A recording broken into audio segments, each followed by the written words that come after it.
Eu vos exaltarei, Senhor, porque me livraste, não permitistes que exultasse sobre mim meus inimigos.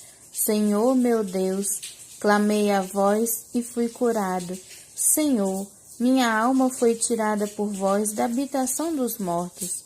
Dentre os que descem para o túmulo, vós me salvastes. Ó vós, fiéis do Senhor, cantai sua glória, dai graças ao seu santo nome. Porque sua indignação dura apenas um momento, enquanto sua benevolência é para toda a vida. Pela tarde vem o pranto, mas de manhã voltará a alegria. Palavra do Senhor. Graças a Deus.